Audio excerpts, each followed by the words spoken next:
Welcome, and thank you for tuning in. You're listening to the Beyond 50 radio program. I'm Daniel Davis.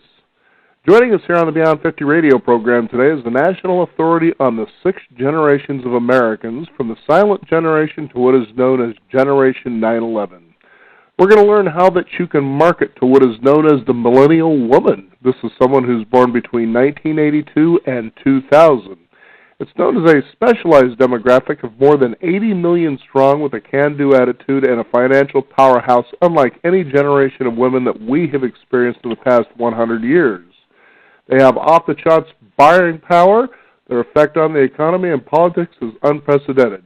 These women are confident, strong, bursting with ideas, tech-savvy, and champion multitaskers. They live the feminist moment's goals by controlling their own lives, having lifestyle choices, and doing almost everything their male counterparts do. I'd like to welcome to the Beyond 50 radio program today our guest and author of the book Marketing to the Millennial Woman, our guest, Ann Arnoff Fishman. Ann, thank you for joining us. Hey, Daniel. Thank you. It's nice to be here, and I think you said everything. Well, I guess that's the end of the interview. Nobody needs to know any more about anything else. But, what's really interesting is that we're, doing this show today in light of the presidential race that's going on here with Hillary Clinton. A lot of people would say, well, I'll bet you the millennial women of this day and age are really excited about that, but that's not really the case, is it? No, they're really excited about Bernie Sanders. They like authenticity, and whether or not they really understand socialism, Bernie is always Bernie. So they like someone who sticks with the same message, who had the same message yesterday, today, and will have the same message tomorrow. There are 80 million millennials, but 40 million millennial women. And to put that in perspective, that's more people than there are in Canada, more people than there are in Australia, or more people than there are in North Korea. So they are a hefty voting bloc. Now, what makes this generation, you feel, it seems like they're fairly confident, but, a lot of times you tend to get the consensus from older adults that these are a generation of youngsters that are basically sitting around waiting for handouts. They really don't want to work. They feel that they're entitled to give me the big rewards with little effort. But are we just perceiving this wrong? Yes, every generation has its strengths and its challenges, and this generation is a modern-day version of the World War II generation. They want to save the world, they just want to save it in a different way. Where the World War II generation went to war, this generation wants to help other people, help the environment. They are the ones that when you walk into any major store, you will see their philanthropic enterprises promoted. And this is the generation that has demanded that corporate America support society, make the world a better place. So they're a really good generation with, as I said, like every other generation, they have their challenges. Now, how did you get started with the study, I guess, and the focus with your life in this particular endeavor here? Well, I received a research fellowship to work for the U.S. Senate to really study baby boomers. And at that point, lifelong learning was a very new concept. So my specialty was lifelong learning and mentoring. And we didn't expect much from people over a certain age at that point. And when I left government service, I realized that you cannot concentrate on one generation. You have to understand all 6, because each generation has siblings, parents, grandparents, grandchildren, children. So it's not enough just to be, to know about baby boomers or millennials. If you understand each generation equally and how they interact with each other, it makes things so much clearer, and you don't get as upset about what you see happening around you that looks just terrible. Mm-hmm. So now, what are the keys to being able to reach across the aisles, if you will, to this particular generation and communicate effectively with them? Well, one of the things you have to do is you have to understand that they're not being rude. They're simply speaking in their language, meaning they're used to expressing a thought in 140 characters, because that's how you tweet. They speak in short declarative sentences. Hemingway is making a big comeback.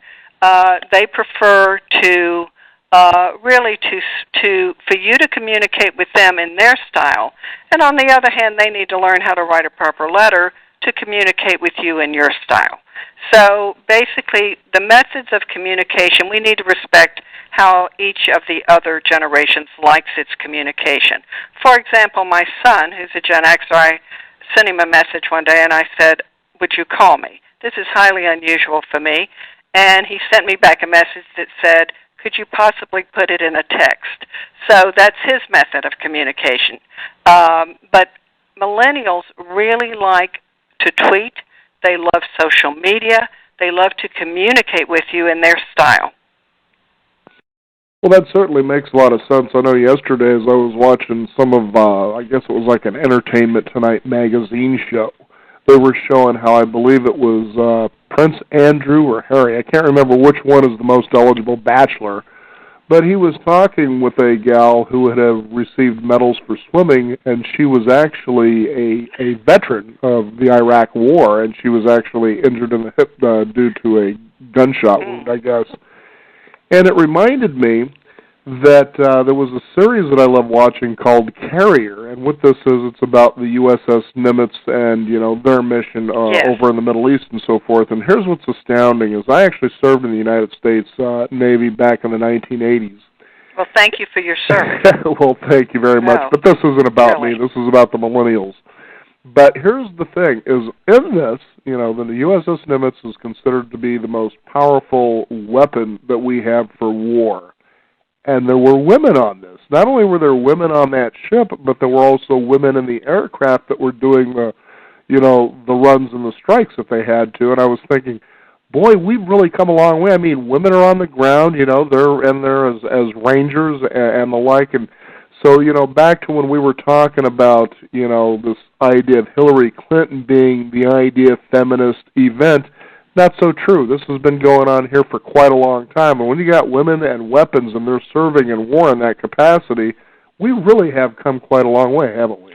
Well, millennial women are living the goals of the feminist movement. They can do almost anything men can do. As you say, they serve in the military. They serve on the front lines. We have a couple of Army Rangers. They can apply to be Navy SEALs. They can be the primary breadwinner or a stay-at-home parent. So when Mrs. Clinton thought that she was going to have the support of women, that was more of an early feminist mindset. These women millennial women have advanced so far that they want a candidate to be a candidate. They don't need to elect the first woman president of the United States. They want to know, can you get me jobs? How can you give me some help on expensive colleges? Can you keep me safe? That's really a successful thing. It was a disappointment to Mrs. Clinton, but on the other hand, it was a great success for the women's movement because now they don't need the first woman president. If they vote for Hillary Clinton, it will be because they think she is the better of the two candidates. Now, what's interesting in your book that I picked up on, and it was, you know, in working and how to advertise to this group of people, and I found, I don't know if this has really changed over the many decades, but one of them was the millennial woman expects first-rate service and a little pampering. Don't a lot of women want that anyway? Well, I don't know that I'm going to challenge you on that, but the point of it is millennial women expect social media pampering. It's a very different kind of thing. I'll give you a great example. If you go to Amazon.com, Amazon keeps track of everything you've bought, everything you've been interested in. They immediately they show you products that you might be interested in. Or, for example, if you bought something a month ago and you forgot you bought it and you're going back to buy it, they will remind you that you bought it a month ago. So Amazon, that's what I call millennial pampering. It's not that they're spoiled little ladies, not at all. But they do expect customer service. They know that imagine 40 million women, 80 million millennials. They expect you to pay attention to them because of their buying power. So it's not a spoiled thing. The pampering is what they see as, look, I'm the customer. I'm buying from you. All I want is a fair trade. I want value and quality for my money. Can you give me that? Can you give me great service? Do you have a great website? Or are you going to waste my time on a website? I hear so many times the website of this company is not great. If they cannot build a proper website, how can they possibly understand me? And they move on after about 4 or 5 seconds. So pampering doesn't mean pampering in the traditional sense. It means get your act together because here we are, and do your job the right way. Now, one thing certainly a company certainly can't do this day and age is really screw up. In other words, I guess I'm likening it to a company like Enron. Right. That's really a big no-no when you think you can just be above the law. In this generation, you might as well just file bankruptcy and just call it a day. Well, what they do is they check out companies. This information has every bit of this generation has every bit of information at their fingertips and on their smartphones. And consequently, they do expect a company to be a good corporate citizen. And if your foot slips, they are not going to do business with you. They are going to make sure that they know, they're checking that list. And they really know the companies. For example, Nike has some splendid outreaches for helping poor women around the world. And they call on millennial women and other women to help themselves, pull themselves out of poverty and help pull other women out of poverty. Millennials know about that, and they support Nike. So they really do know what companies are doing what. Whole Foods, which is one of their favorite companies, you cannot get to the 100% grass-fed beef before you've seen banners showing about 5 global projects that Whole Foods is doing. So millennials have caused this. That's one way they're moving America forward, is by demanding that corporate America do something good and not to hurt anybody. So this is one effect. We take it for granted today. We presume everybody's doing a good deed, but millennials have demanded that they do a good deed.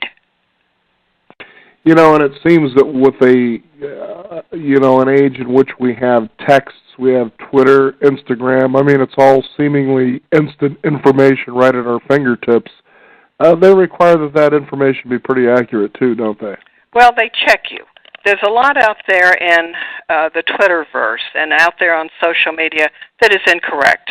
But this generation has been marketed to since they were little bitties. And they are very, they really try and find who's giving them proper information. If you do not give them proper information, if they learn they can't trust you, not only are they not going to deal with you, but they're going to tell their BFFs, they're going to tell their acquaintances, they're going to tell everyone who they can possibly get to listen over social media that you messed up.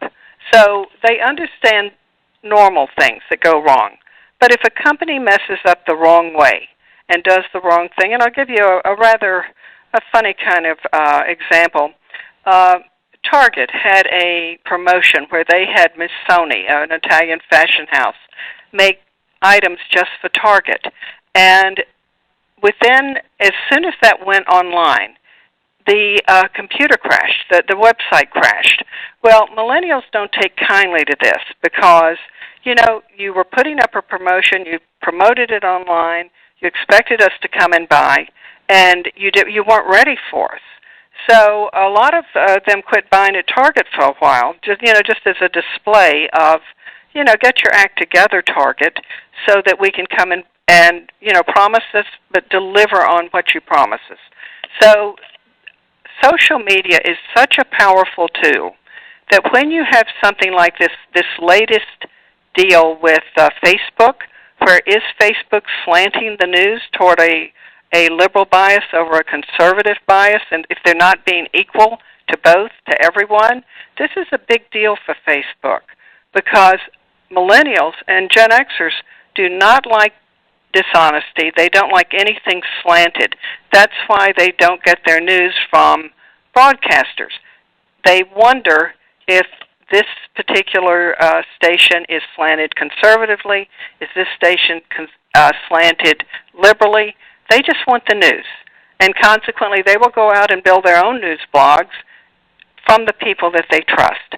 So social media is a very powerful tool that I don't think the people who created social media realized how closely they were being watched.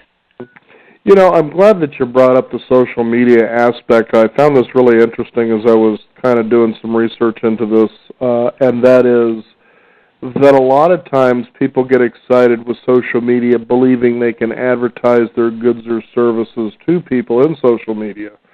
And, you know, while I see a bulk of the people that seem to be possibly making money in social media by selling the tools for you to improve your traffic, improve your followers, things like that, the fact is, what I found interesting and one particular thing I was reading about is the gentleman was saying, you know, advertising in social media, cost per dollar, is not as effective as it is in the traditional ways of regular television, radio, and newspaper. And he says the reason is because when you're given this free Facebook account or this free Twitter account, that's your space. And so when somebody decides to infringe in that space, you know, they haven't really asked you permission. Now, television, radio, and newspaper is sort of a different story there in many ways. What do you say to something like that? I think what needs to happen is you have to match your product and service to whatever medium fits it best. For example, Instagram is really good for companies that are very visual. Instagram would be great for that. Pinterest is good for fashion.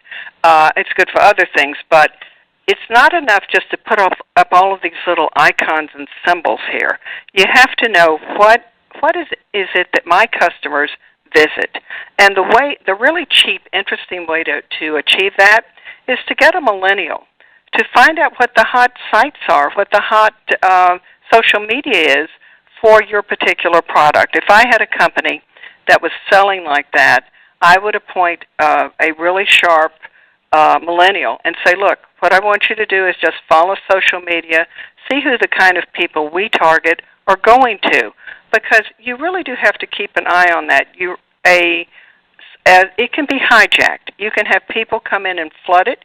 You have to check to make sure that that there's nothing bad being written on your site or on your social media platform. So consequently, these things aren't just thrown up. If they are, they're not successful. The ones that are successful are the ones that are carefully matched to the strength of your product or service and the ones that your targeted customers like to visit and get the most from. Now, it's interesting what you're right about, that even fictional role models have an influence on the behavior of millennial women. Kind of describe for our listeners what you're talking about there. Well, I noticed it's really funny because a generation lasts about 20 years. It can go a little more, a little less. But someone will say, well, how can you say everyone in that period is alike? They're not alike. But if you went through the Great Depression, you probably tend to be thrifty. So here we have at the beginning of millennials, Buffy the Vampire Slayer, who all of a sudden we have this young woman in high school who fights for good over evil. That hits one of their characteristics. Who is physically strong. That's another big change with women. They are taking advantage of Title IX, and we are raising much stronger women. And she's surrounded by her friends. Millennials are team players, the first generation since 1943 to have team players. So consequently, here's Buffy, keying into several of their generational characteristics. At the end of millennials' formative years, you have Katniss Everdeen from the Hunger Games, who is fighting for good over evil, who is working with friends, it's the same thing, strong young woman, and consequently, all through their formative years, they have had really strong, wonderful fictional role models. Everybody thinks it's about the Kardashians and about Britney Spears. It's not. It's about strong fictional characters. It's also about strong women who did good for others, like Mother Teresa and Princess Diana. Their deaths had a strong influence on the millennial women, in that what the press highlighted was how they helped people around the world. and this really had a big effect on millennial women. So from real role models to fictional role models, their generational characteristics are reinforced and reinforced and reinforced, so that this seems normal to them. Helping other people seems normal. Trying to be physically strong seems normal. Working with your friends as a team seems normal, which is really good for the workplace. Now, one thing we're beginning to see a lot more of is certainly a shift in the balance of power when it comes to our governing body, where there are more women that are in some very influential seats. And I like the little story that you shared in here about one Erin Frean Nelson, who Yes. at the age of 17 ran for mayor of her own town of St. Mary's Point, Minnesota. And I like the slogan, uncorrupted by years of experience. Yeah, I'd say 17 years. It'd be hard to corrupt somebody. Well, they want possible. the voting age lowered to 17 because they figure that they need a say in their future. But if you fast forward 10 years, you come up with, let's see, I'm blocking on her name, the representative from the 21st District of New York State, who became the youngest woman ever to be in the House of Representatives. And so not only is it just about Erin, but it's also about other women who, everybody can't be like these women, but they certainly want to be successes.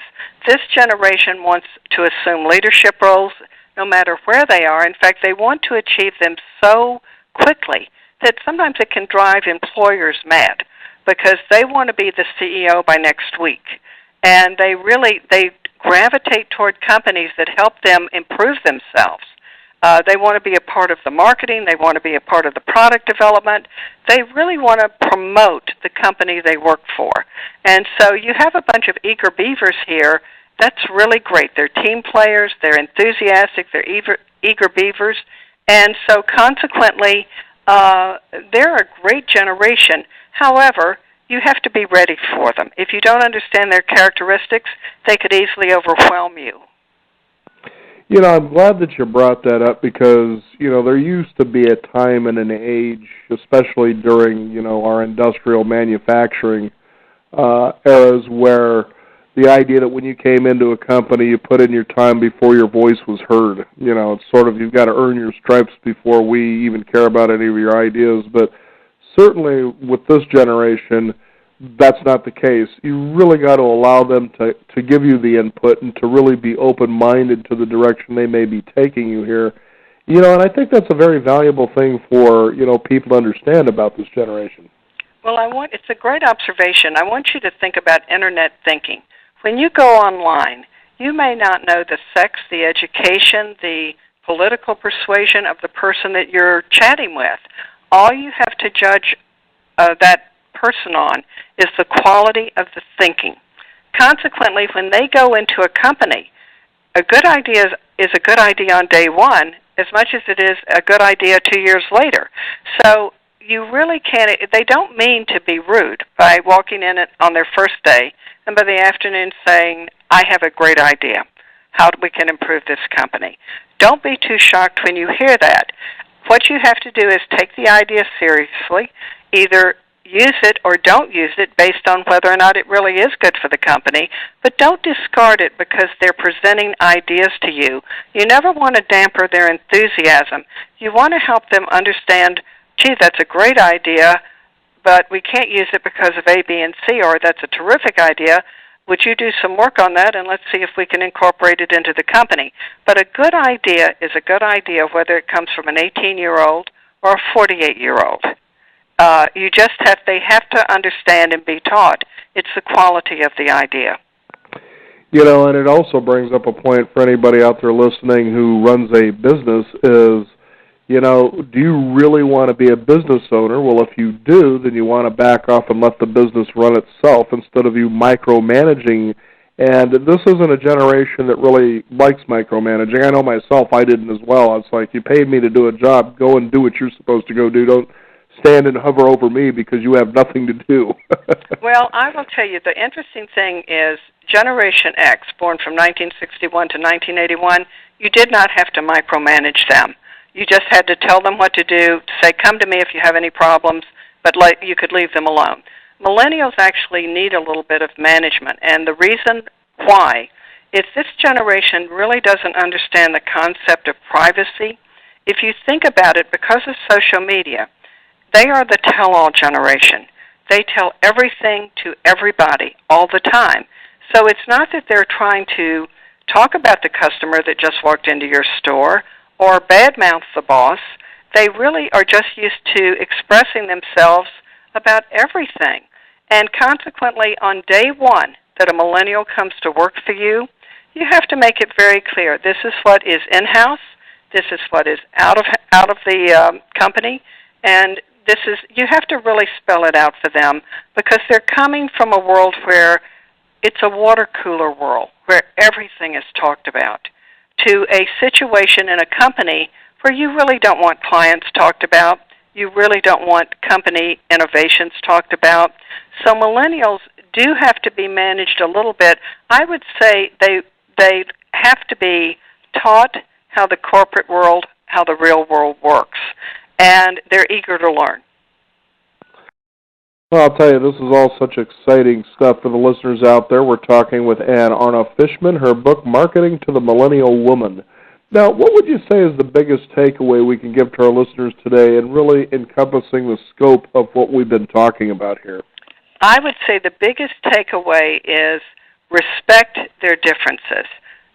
It's easy to get irritated by another generation's differences, but if you really key into their strengths and think, this millennial can really help me with my social media, and also let them key into your strengths, which let's say if you're a baby boomer, you're probably a really hard worker. You've got a lot of good things going for you. It's like counter-mentoring in that you can mentor them in the things you know, how to make a proper phone call. Believe it or not, they do have trouble with that. And they can mentor you on social media. So the takeaway is respect the differences, learn the differences, and when you work together, you're stronger together than you ever were apart.